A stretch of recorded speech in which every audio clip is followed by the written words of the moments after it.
Welcome to Killeedy's Gorham August Spawn Summer Camp for 2016, and with me is Jim Mulcahy, the Mayor of Killeedy, and Jim is going to give us a brief account of the history of Killeedy and how it came about. Here, Jim. Now, we are here now in our new field here in Killeedy. It's just about 200 metres down from the St. Itis Church in Rahena, which was built in 1835. Now, all this area around at the time belonged to the Sheehies. They were the landlords at the time. And the village of Rahena itself is not a very old village. The old school above which the community centre is now was built in 1875. And the new school across the way was built in 1961. Okay. We had an old hall over the road, it was called Cronan's Hall. That was built in 1929 by Paddy Cronin. The Cronans themselves came from Knock-Erock out in Tillalace, out in the County Cork. And his father bought that farm there from the Hawks. That was the Hawks farm. And in 1958 or 9, he donated the site of the new school across the road to the parish to build a new school. Now, if we look further up on the hillside, our sister parish above is Ashford. That's known as St. Itis Church as well, right, which was built in 1835.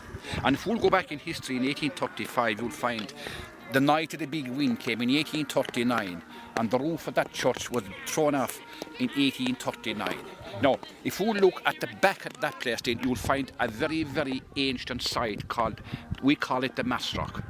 Now, the first mass that was said there was in 1709, and there was a priest called Father Tiggy O'Sullivan captured there in 1716, and he was betrayed for £20. Now, the old Irish name from underneath, from the River Sink back to the creamery, Stokes' Creamery at the time, it was called Bunnaquilla, which means the oak wood.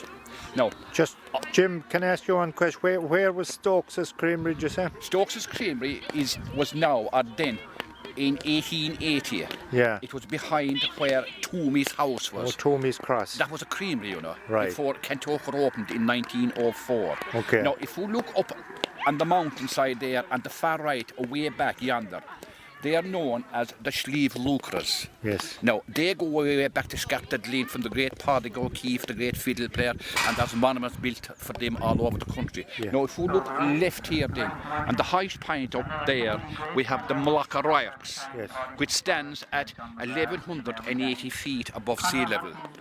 Yes. Now, of course, you know the history of the parish itself. Yeah. That comes from St. Ita. St. Ita was born down in Kilmeaden, down in Waterford, in the year 480. Right. Now, nobody really knows when she came here. Now, she probably came around 5, 10, 15, 20 of those years. But when she came in those years, this place was known as Cuban Cradle, which means the deep soil. Okay. With faith. Now, she was called Ita that time, which means a thirst for God or a thirst for love. Okay. No. Thanks very much, James. That's fantastic, James. Thanks very much for your history talk today, and we'll do another one. Another one. Thanks very much, Jim. Thank you.